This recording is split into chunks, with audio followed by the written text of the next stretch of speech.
Bonjour Jean-François Froger. Bonjour Annie Gabriel. Voilà, nous sommes au 8e entretien de cette année 2009-2010. Nous poursuivons donc la découverte du collier des paraboles du royaume dans le style oral, précisons-le bien. Et aujourd'hui, exceptionnellement, nous regardons 2 paraboles. 2 perles du collier, la 11e et la 12e. La 11e nous parle d'un trésor caché, trouvé et recaché. Et la 12e nous parle d'une perle de grand prix, acquise par la vente de tout ce que possédait le marchand. Alors, chez quels évangélistes trouve-t-on ces 2 paraboles, Jean-François ? On ne trouve ces paraboles que dans l'évangile de Matthieu. Alors, la première se trouve en Matthieu, chapitre 13, verset 44. C'est des paraboles très courtes qui font un verset dans les évangiles. Alors, commence-t-on par le style oral ou par la lecture de celle qui est dans l'évangile de Matthieu ? Il faut d'abord prendre le texte de l'évangile. Et de toute façon, elle n'est pratiquement pas déformée et on va entendre le rythmique du style oral. Donc, elle est encore semblable, la règle des cieux, à un trésor qui a été caché dans un champ. Celui-là qu'un homme trouve et le recache. Et dans sa joie, il s'en va vendre tout ce qui est à lui et il l'achète comme champ, celui-ci. Donc, vous voyez, le style oral est très sensible puisqu'il y a cette répétition, par exemple, du caché et du recaché, du champ qu'on achète. Et il y a vendre et acheter, donc il y a un couple qui est habituel. Et en araméen, il se trouve que c'est le même verbe, mais avec une vocalisation différente, zban. Oui. Alors là, on est donc dans le champ, mais cette fois un champ avec un trésor, plus un champ avec des semailles, comme on a longtemps vu dans les paraboles. Tout à fait. Alors, la parabole c'est la parabole du trésor, comme on dit. Et évidemment, le thème principal, c'est qu'est-ce que c'est qu'un trésor, et pourquoi on le trouve et pourquoi on va acheter le champ. Enfin, toutes ces questions vont se poser pour examiner ce que ça veut dire. Il faut se souvenir aussi que c'est une énigme. Ça paraît très simple comme ça, mais donc il y a une comparaison. C'est le royaume des cieux, dont on ne sait pas ce que c'est que le royaume des cieux, la règle des cieux. Je retraduis comme ça régulièrement. Pourquoi c'est pas Malkuta Deshmaya? Ça veut dire la règle des cieux. Donc, ce qui régule la vie humaine quand elle est accordée à la volonté divine, disons. Alors, la règle des cieux, c'est comme un trésor qu'on trouve dans un champ. Alors là, on nous dit, qui dit encore une parabole, donc on se rappelle aussi que la précédente était celle du levain, que nous avons traité dans l'entretien précédent d'ailleurs, le levain dans la pâte et qui faisait lever toute la pâte. Oui, alors je la redis, si vous voulez. Et il leur dit une autre comparaison. Elle est semblable, la règle des cieux, toujours, à du ferment que prend une femme, qu'elle cache dans 3 boisseaux de farine, jusqu'à ce que tout fermente. Donc celle-là, on avait expliqué longuement dans l'émission précédente, mais ensuite, on a le trésor caché. Donc on est toujours dans le caché, là. Oui, alors c'est le thème commun, c'est quelque chose de caché. Alors on va examiner peu à peu, si vous voulez, le sens. Pourquoi ce sont des choses cachées, soit qui font tout lever, comme la farine, soit qui font acheter un champ, soit plus tard avec la perle, qui va faire aussi un achat colossal. Oui. Alors le trésor. Alors le trésor, c'est quelque chose qui est évidemment caché, justement. Pourquoi ? Parce qu'on a peur du vol, tout simplement. Et à l'époque, comme aujourd'hui, il y avait beaucoup de pillages. Alors, le trésor évoque immédiatement un texte de l'Ancien Testament. Vous savez que dans tous les évangiles, il n'y a pas un mot qui ne réfère à quelques citations de l'Ancien Testament. Et ici, évidemment, on a une citation qui remonte au Deutéronome, que tout le monde connaît puisque c'est la Torah. Si, je vous cite le texte, « Si tu écoutes vraiment la voix de Yod-Hé-Vavé, ton Dieu, il ouvrira, Yod-Hé-Vavé, pour toi, son bon trésor, les cieux, pour donner la pluie de ton pays en son temps, pour bénir toute l'œuvre de tes mains, et tu feras un prêt à des nations nombreuses, et toi, tu ne demanderas pas de prêt. C'est-à-dire, tu vas t'enrichir, c'est toi qui vas prêter aux autres. Alors, simplement, le trésor, là, c'est le trésor des cieux qui appartient à Dieu et que Dieu va ouvrir si on est fidèle à sa parole. Donc, alors, l'écoute de la parole ouvre les cieux. Ça signifie ça. Alors, c'est ce qu'on va essayer de faire, d'ailleurs. Parce qu'en écoutant et en comprenant la parole, peut-être quelque chose va s'ouvrir pour nous. Et bien sûr, il y a une référence encore plus forte que tout disciple de Jésus devait connaître, puisqu'ils apprenaient certains textes par cœur, pas toute la Torah, mais aussi beaucoup de proverbes. Oui, alors les proverbes sont très utilisés du temps de Jésus, enfin de tout le temps. Ah oui, on les raconte en veillée, comme on racontait les contes chez nous. Et donc tout le monde a cet arrière-fond culturel. Alors par exemple, dans le chapitre 2e du livre des Proverbes, on a « En effet, si tu appelles la sagesse, et si tu donnes ta voix à l'intelligence, si tu cherches la lucidité à pleine voix, alors c'est intéressant, là, j'arrête la lecture. Chercher la lucidité à pleine voix. La lucidité, c'est l'intelligence qui est aiguisée. À pleine voix, pourquoi ? Parce que c'est en récitant les textes qu'on les comprend. C'est en les redisant. Donc il faut les dire à pleine voix. C'est vrai encore aujourd'hui. Si on lit un texte des yeux, on ne comprend pas bien. Il faut le prononcer. Le proclamer. Le proclamer quand on est dans une assemblée. Mais même en privé, il faut le lire à haute voix. Et d'ailleurs, la lecture des yeux est une chose récente, ça date du Moyen-Âge, et même la Renaissance. Avant, on lisait toujours à haute voix. Et il y a une compréhension du texte qui est tout à fait différente quand on l'a entendu, plutôt qu'on l'ait lu. Parce que d'abord, on lit trop vite. Pour parler, on est obligé d'aller un peu plus lentement. Et c'est lié au souffle. Alors ça fait partie du style oral. Et on a perdu quelque chose à ne pas réciter par cœur. Et à haute voix les textes. Alors je reprends. Oui. Si tu cherches la lucidité à pleine voix, et si tu la cherches comme de l'argent, et si comme des trésors tu te mets en quête d'elle, alors tu comprendras la crainte du Seigneur, et la connaissance de Dieu, tu la trouveras. Oui, c'est le Seigneur qui donne la sagesse, et de sa face viennent la connaissance et l'intelligence. Et il garde un trésor de salut pour ceux qui marchent droit. Il protégera leur parcours en veillant sur les chemins des prescriptions. Alors, un tout petit peu plus loin, on a « Heureux l'homme qui a trouvé la sagesse et le mortel qui a vu la prudence. Mieux vaut en effet l'acheter, elle, plutôt que des trésors d'or et d'argent. Elle a bien plus de valeur que des pierres précieuses, mais aucun prix n'est digne d'elle. » Donc, alors, on doit l'acheter de préférence à toute espèce de trésor. Donc, on fait une comparaison, effectivement, avec des trésors d'or et d'argent, ce que tous les peuples ont toujours eu, même aujourd'hui. Et la recherche de la sagesse suppose qu'on la trouve et qu'on achète. Donc, il y a une valeur qui est donnée, là. Il y a une valeur qui est donnée. C'est-à-dire qu'on ne peut pas se procurer la chose gratuitement. Alors ça signifie une chose extrêmement profonde. Qu'est-ce que ça veut dire d'acheter quelque chose, Et qu'est-ce que ça veut dire de le recevoir gratuitement ? Eh bien, recevoir gratuitement, ça veut dire qu'il n'y a aucun effort à fournir pour pouvoir l'acquérir. C'est ça. Ou alors quelqu'un l'a fait pour vous, mais donc vous n'avez fait aucun effort. Alors, là, vous devez l'acheter. C'est-à-dire, vous devez fournir un effort pour acquérir la sagesse.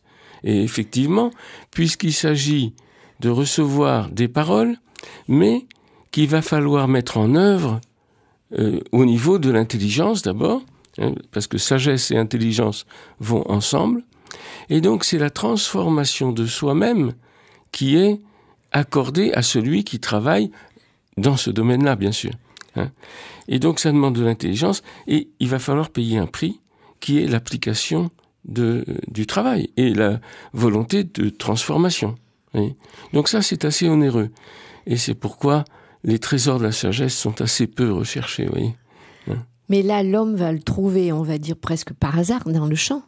Alors, et il va le recacher. Alors là, ça me pose question. Pourquoi est-ce qu'il ne l'emporte pas ? Oui, alors, d'abord, il faut voir que les allusions qu'on vient de dire sont connues des disciples qui apprennent. Hein. Et donc, assurément, le trésor dont il s'agit dans la parabole, c'est le trésor de la sagesse. Alors, il y a une chose qu'il faut dire, c'est que dans l'Écriture sainte, les concepts ne vont jamais tout seuls, ou très rarement.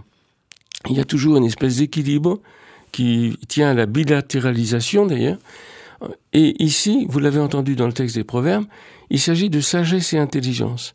Donc, le trésor qui est caché dans le champ, il s'agit de la sagesse et de l'intelligence. Alors pourquoi caché dans un champ ? Effectivement. Mais parce qu'on fait une comparaison. Et donc, on veut faire comprendre qu'est-ce que c'est que l'implication de l'achat. Alors, on va voir. Pour procurer ce trésor, il faut acheter le champ. Alors, on se dirait, mais pourquoi pas prendre le trésor et partir, hein ? Oui, voilà. Bon. Alors, il y a une loi universelle, c'est que on ne peut posséder une chose légalement que si on est possesseur du terrain. Terre, oui. Hein, ça, mais ça reste vrai aujourd'hui, ces affaires-là. Hein, celui qui invente un trésor, et c'est pas à lui. Hein, sauf si le terrain est à lui. Et encore, avec nos lois, il en doit une partie à l'État. Mais enfin, à l'époque, il n'y a pas ça. Mais il y a le fait qu'il faut posséder le champ. Et on va voir ce que ça signifie encore plus profondément. Donc, acheter le champ, mais on nous dit que c'est au prix de tout ce que celui qui a trouvé avait. Et là, il y a une énigme. Parce que pourquoi le champ qu'il doit acheter, dans lequel il y a un trésor, il le sait, vaudrait tout ce qu'il a. C'est-à-dire que ce bonhomme a il va se déposséder de tout le reste pour acheter le champ. Il va pas être dépossédé, il va vendre. Oui, il va vendre. Il va vendre. Donc, autrement dit, il donne au champ la valeur de tout ce qu'il avait. Donc, le champ représente exactement tout ce qu'il avait. Donc, qu'est-ce qu'il avait ? Peut-être une maison, peut-être un autre champ, quelques ustensiles, quelques outils de travail, tout ce qu'il a. Mais donc, ça représente la totalité de ce qu'il s'est approprié dans la vie. Alors, bien sûr qu'on peut monter d'un degré dans l'interprétation. Qu'est-ce qu'on s'approprie dans la vie ? Eh bien, beaucoup de choses, en particulier dans nos relations. Ça coûte. On a investi dans le fait de fréquenter un tel ou pas le fréquenter, d'apprendre ceci ou de ne pas l'apprendre, ça coûte tout ça. Ça coûte notre travail, ça coûte notre implication, ça coûte l'intérêt qu'on y met. Parce que, par exemple, si on veut faire du cheval, on n'ira pas faire de la natation. Donc, toutes les choses coûtent le renoncement à tout le reste. Et ici, on nous dit, eh bien, pour avoir ce champ, il faut mettre dans la balance tout ce qu'on avait déjà acquis. Peu importe que ce soit beaucoup ou peu, on ne nous dit pas que ça vaut beaucoup. Ça vaut tout ce qu'on avait. Donc, vous voyez que c'est pas un marchandage. C'est simplement faire prendre conscience que pour acquérir cette sagesse, eh bien, le prix à payer, c'est soi-même. Tout ce qu'on a et tout ce à quoi on s'identifie, justement. Et on est possesseur de soi-même quelque part. Eh bien, il faut mettre en jeu ce prix-là. Voilà, alors pour l'instant, on va prendre un petit temps de musique, si vous voulez bien, puis on continuera. Nous poursuivons notre émission, Jean-François. Nous sommes dans la deuxième partie. Donc, nous venons de parler de ce champ qui vaut tout ce que l'on a. C'est à peu près ce que j'ai compris. Tout ce que l'on avait acquis pour pouvoir acquérir maintenant le champ. Et ce trésor caché, tout de même.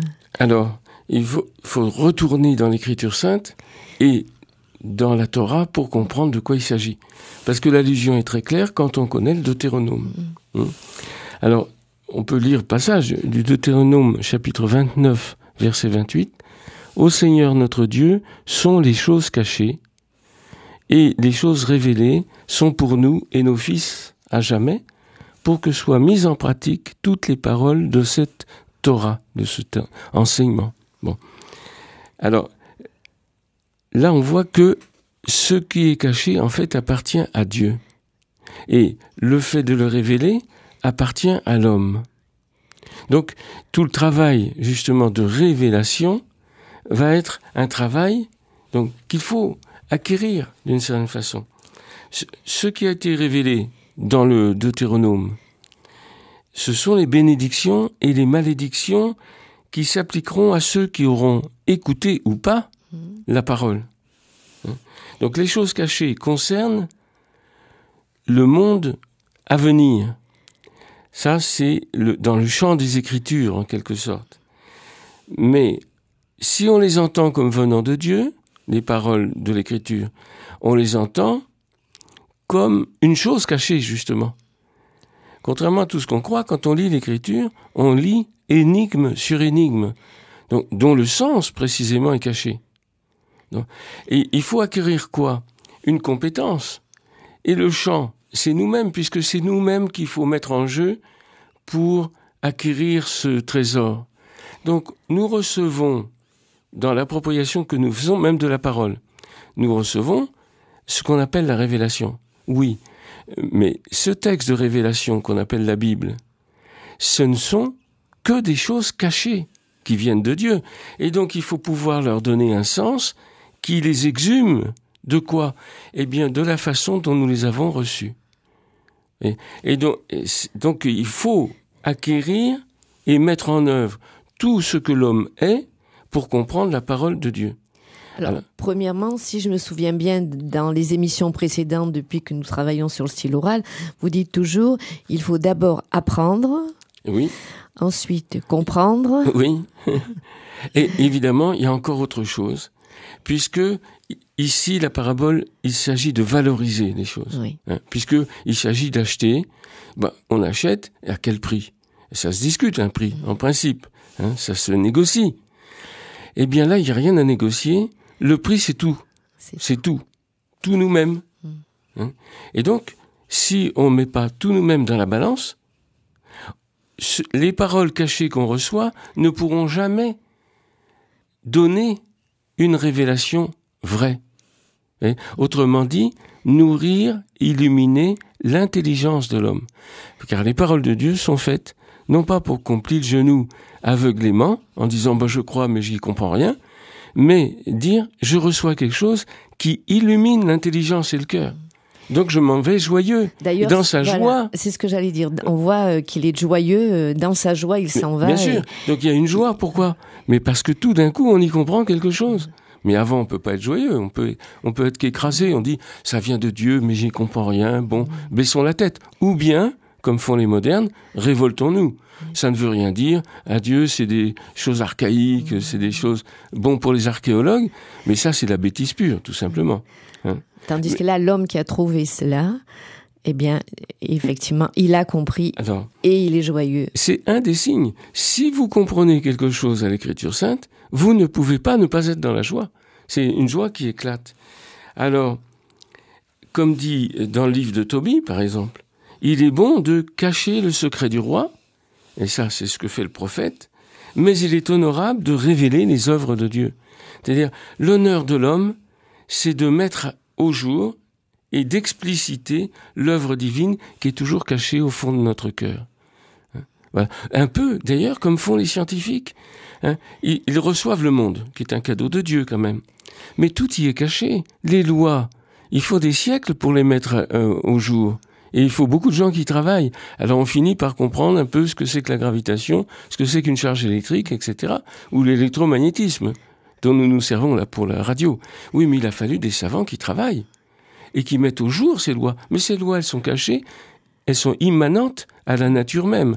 Et c'est bien par le travail de la recherche scientifique qu'on finit par comprendre quelque chose qui était caché. Et une fois qu'on les a comprises, on est tout joyeux. Et même plus que joyeux, on est heureux. Pourquoi? Mais parce que, par exemple, maintenant, on peut parler entre nous dans un studio et ça va être entendu par des milliers de gens. Enfin, supposons. Voilà. Alors, je voudrais revenir sur le collier, là. Je me permets de vous couper un tout petit peu, parce que la perle dont nous parlons fait pendant à l'autre perle du collier, qui est la parabole du semeur. Quel lien vous faites entre les deux? Oui, alors il faut d'abord rappeler aux auditeurs que les paraboles qui concernent le royaume des cieux sont enfilées comme des perles sur un fil. Voilà. Et un fil conducteur. et qui est un fil intelligible quand on étudie chaque parabole les unes après les autres, évidemment. Et dans un collier, il n'y a pas simplement la suite des perles, il y a aussi une forme qui paraît, quand on met le collier, qui a une symétrie. Donc il y a une perle centrale, et les autres perles se correspondent 2 à 2. Et effectivement, si les auditeurs ont fait le dessin pour bien le marquer, notre 11e parabole correspond à la 4e. À la 5e. À la 5e, pardon. À la 5e, qui est la parabole du semeur. Voilà.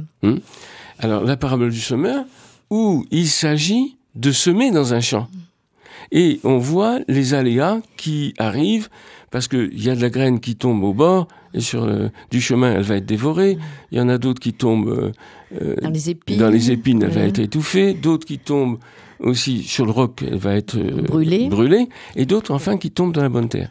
Et donc, c'est toutes les conditions d'intelligibilité de la parole qui sont racontées, comme on l'a étudié en son temps. Oui. Mais aujourd'hui, on est dans ce champ. On est dans le champ, et dans le fond, c'est la parole qui est cachée et qui a germé. Dans le bon champ, dans la bonne terre. La bonne terre, c'est-à-dire dans la nature humaine qui a été donnée par Dieu. Et cette parole tombe, le champ c'est nous, comme la graine c'est nous. Comme chaque parabole donne un détail de plus dans la compréhension. Alors, ici, quel est l'objet de la parabole ? Eh bien, l'objet de la parabole, c'est le désir. C'est parce que pourquoi on achète une chose ? Parce qu'on désire la chose plus que ce qu'on a. Donc, on est prêt à céder quelque chose. On a un tableau et puis on en a un meilleur. On va vendre le premier pour acheter le second, par exemple. Ou simplement, si on a de l'argent, ça représente un travail antérieur. On va céder cette valeur pour acquérir quelque chose qui nous semble plus intéressant pour nous, bien sûr. Et donc ici, il faut arriver à ce que le désir se porte sur la sagesse divine qui est cachée dans la parole qu'on reçoit. Elle n'est pas donnée telle qu'elle. Il va falloir que notre désir se porte sur elle. Sinon, on ne peut pas l'acquérir. C'est ça le problème. La sagesse est donnée, mais il faut l'acquérir. C'est un paradoxe. Dieu ne vend rien du tout. Mais comme c'est donné pour que l'homme grandisse, que l'homme devienne vraiment homme, et un homme libre, on ne peut pas lui donner ce qui va le faire homme. Il faut que l'homme veuille devenir sage, de cette sagesse, intelligence dont parlent les Écritures. Volonté et désir, en fait. Volonté et désir. Et comme vous le rappeliez, nous avons vu donc à travers les paraboles, on arrive presque au bout maintenant, il y a d'abord le fait d'apprendre, d'accueillir. Et il faut écouter, même quand on ne comprend pas, comme un champ qui reçoit de la semence, le champ, il reçoit. Maintenant, il faut comprendre, c'est-à-dire il faut que ça puisse germer, s'enraciner. Mais, si on veut aller jusqu'au bout, il faut désirer. Or, voyez que c'est bien l'ordre qu'il faut pour nous, parce qu'on ne peut pas désirer une chose dont on ne connaît rien. Donc il a fallu quand même recevoir, donc apprendre et comprendre avant de dire « oui, c'est bien ça que je veux. Oui, ça je le veux ». Il s'agit donc de changer l'évaluation que nous faisons des choses. Qu'est-ce qui a du prix pour nous ? Voilà. Or, le prix que nous donnons aux choses, en général, est lié à un problème du désir, et ce désir est, comme c'est bien connu maintenant, lié au mimétisme. Et donc nous désirons ce que notre milieu culturel, notre famille nous a fait désirer. Or ici, il s'agit d'être maître de son propre désir. Donc parce que ça ne peut pas être par imitation qu'on cherche la sagesse et l'intelligence divine. Alors ce désir, il a peut-être été mis au fond de notre cœur comme le levain dans la pâte, puisque le levain, on avait déjà vu que c'était une histoire de désir. Oui, bien sûr, bien sûr. Et toutes les paraboles concernent justement notre rapport à une règle des cieux qui ne nous est pas imposée, mais qui est proposée. Et qui est proposée avec suffisamment de côté énigmatique pour que ce soit le travail de notre intelligence et de notre volonté qui soit le moteur de notre désir. Voilà. Alors maintenant, nous allons, si vous le voulez bien, toujours à la recherche d'un trésor.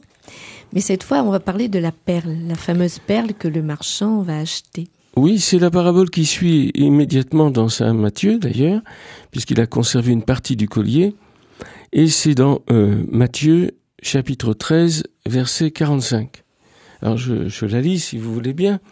« Le royaume des cieux est encore semblable à un marchand en quête de perles fines.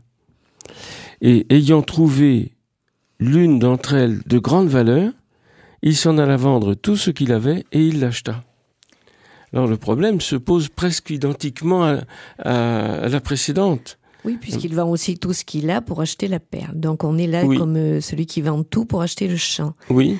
Mais là, c'est différent parce que le marchand, il cherche des perles quand même. Voilà. Alors c'est la nouveauté de cette parabole tient exactement à ce couple nouveau qui est cherché, trouvé. Parce que le premier trésor était trouvé en quelque sorte de façon aléatoire. Il a la chance de trouver. Ici, c'est un marchand qui cherche. Et il cherche une perle. En araméen, il y a une très belle expression. Cette perle, elle est d'une belle eau. D'une eau pure. D'une eau pure, oui. Donc, il vend tout et il va l'acheter.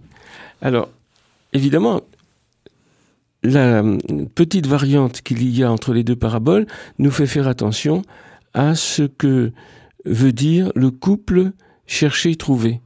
Et immédiatement, on se souvient d'un enseignement de Jésus déjà, puisqu'on est disciple de Jésus quand on écoute les paraboles.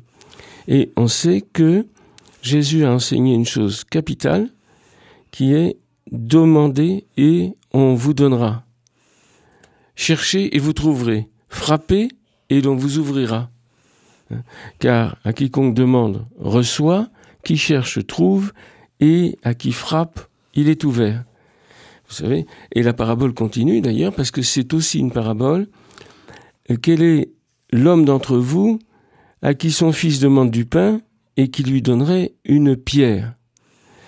Ou qui lui demande un poisson et qui lui donnerait un serpent? Ou encore qui lui demande un œuf et qui lui donnerait un scorpion?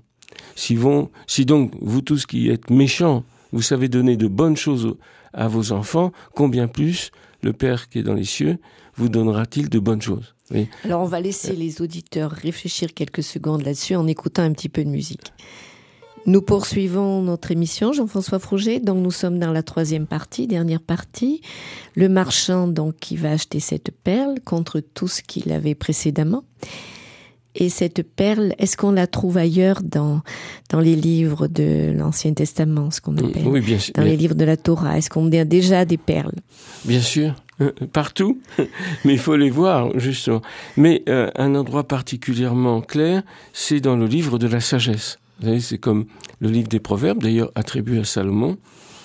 Et dans le chapitre 6, verset 12, nous avons le passage suivant. « La sagesse est brillante, elle ne ternit pas. » Mais c'est comme une perle, justement. Elle est facilement vue de ceux qui l'aiment. Donc, ceux qui l'aiment, c'est ceux qui la désirent, bien sûr. Et trouvée par ceux qui la cherchent. Donc, on ne peut pas la trouver par hasard, là, tout à fait. Elle prévient ceux qui la désirent, donc c'est clairement de l'ordre du désir, et se montre à eux la première. Qui la cherche dès l'aurore n'aura pas à peiner, car il la trouvera assise à ses portes. Donc ça c'est le livre de la sagesse, et on peut remonter un peu plus loin encore dans le monde prophétique, dans le livre d'Amos par exemple, au chapitre 8 verset 12, « Voici venir des jours, oracle de Yodhévavé le Seigneur, j'enverrai une famine sur la terre, pas une famine de pain ni une soif d'eau, mais une faim d'entendre les paroles de Yod-Hévavé. Ils erreront d'une mer jusqu'à une mer, et du nord jusqu'à l'est, ils tituberont pour chercher la parole de Yod-Hévavé et ne la trouveront pas. Donc on est averti à la fois que la sagesse, qui est la sagesse de la parole divine, se trouve assise à la porte, et en même temps qu'il se pourrait que nous soyons menés à errer d'un bout à l'autre de la terre, en quelque sorte, sans la trouver. C'est un paradoxe très grand. Mais tout le paradoxe est résolu si l'on voit que c'est une question de conversion du regard et de conversion de notre critère de valeur. Car nous jugeons de toutes les situations et de la valeur des choses selon un critère qui tient à notre désir. Donc si notre désir est orienté vers la sagesse, même inconsciemment, nous allons la trouver. Et il faut déjà avoir une idée de la sagesse pour la chercher. Alors celui qui la cherche est assuré de la trouver. Mais celui qui n'a pas le désir de la sagesse et qui veut chercher simplement la parole, disons, extérieurement, il va mourir de faim. Donc, il se pourrait que beaucoup de nos pratiques religieuses nous laissent sur la faim et sur la soif, que nous n'ayons aucune espèce de nourriture. Pourquoi ? Parce que le critère de valorisation que nous avons est faux. Parce que là, il faut aller aux racines de notre désir, alors. Mais bien sûr, il faut aller aux racines du désir, et c'est pas de la psychologie, ni de la psychanalyse, c'est encore plus profond. C'est le désir qui fait que l'homme veut être homme. Alors, déjà, il y a peu de gens qui veulent être hommes. Ils s'imaginent même pas que c'est une chose à vouloir. Or, on n'est pas homme directement. On a toutes les conditions pour l'être. Donc ça, c'est donné par les lois de la nature, justement.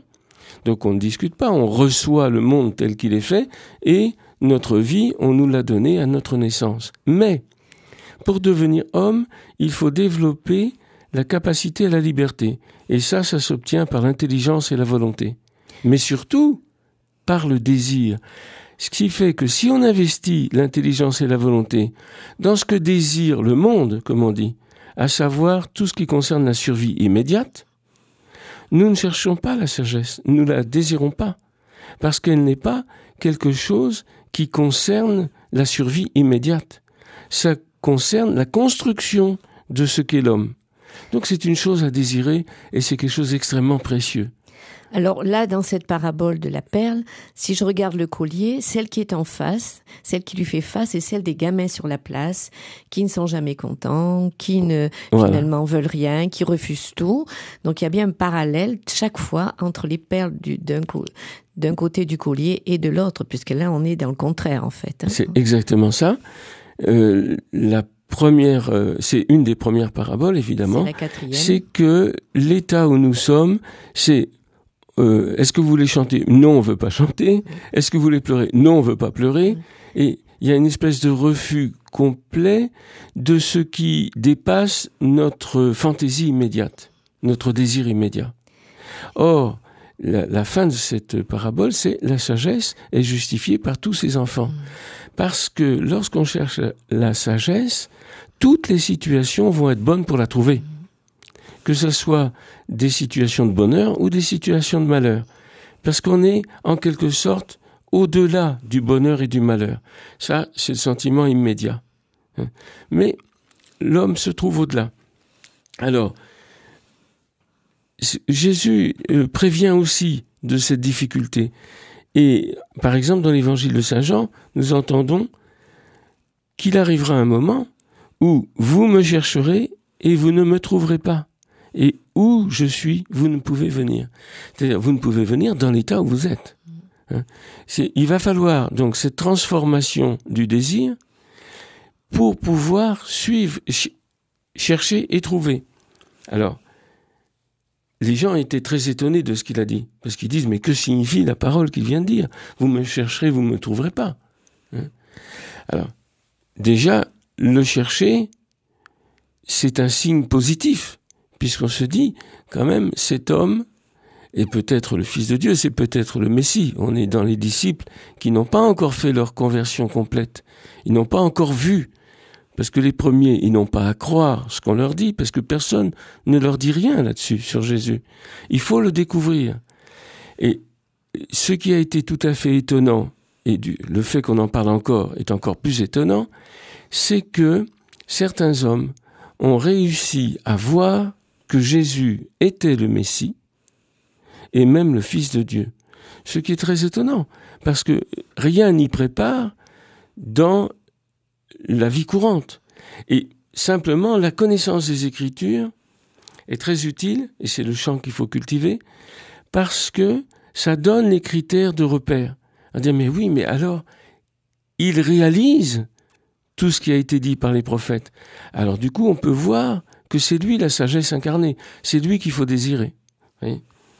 Alors, les propos, il faut y revenir, concernent la sagesse et l'intelligence. Nous voyons habituellement l'un ou l'autre, ou en tout cas séparément. Et il faut les voir comme quelque chose qui est en tension entre ce qui est sagesse, donc dans le gouvernement des choses, l'intelligence dans la compréhension des choses. Eh bien, il y a quelque chose qui est comme un tiers caché entre la sagesse et l'intelligence, justement, c'est le désir, qui est plus profond encore, hein, et qui nous est inaccessible en première appréciation. Notre propre désir nous est caché. Donc, ce que nous allons trouver en révélant le sens de la parole divine, c'est le sens de notre propre désir. Et nous allons voir que ce trésor est au fond de notre cœur. Alors, il y a quand même une grande insistance là. On voit celle du levain qui parle du désir, celle du trésor caché, de la perle qui parle du désir. Donc, il y a une forte insistance. Tout notre être doit être orienté vers cela. Oui, tout à fait. C'est ce que dit aussi le Deutéronome.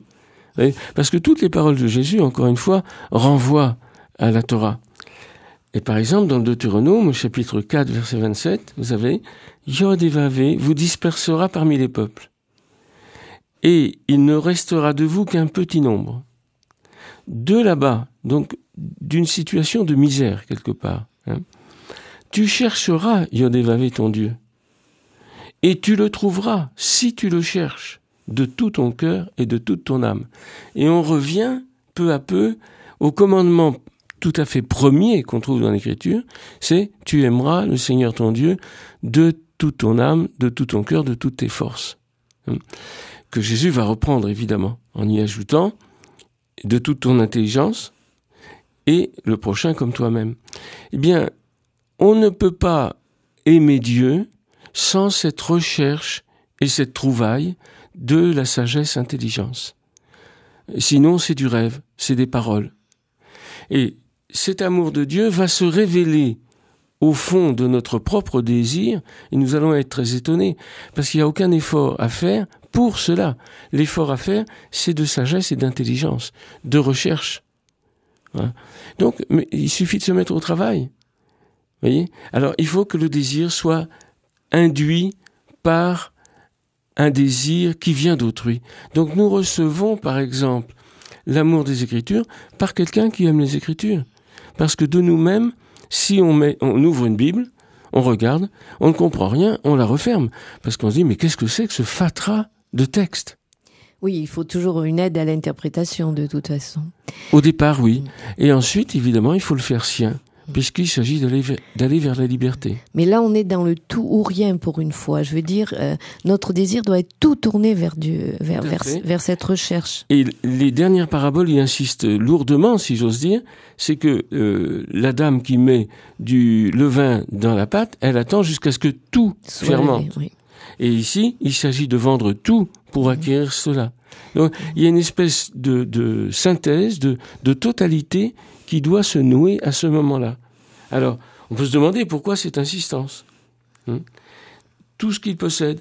Et on est sûr par là qu'il ne s'agit pas simplement d'un chant. Il ne s'agit pas simplement du désir des gamins. Il s'agit de comprendre et d'entrer dans la signification de la sagesse a été justifiée par tous ces enfants. C'est-à-dire que c'est ce qui se passe en nous, si on est enfant de la sagesse, qui montre la justesse même de la sagesse.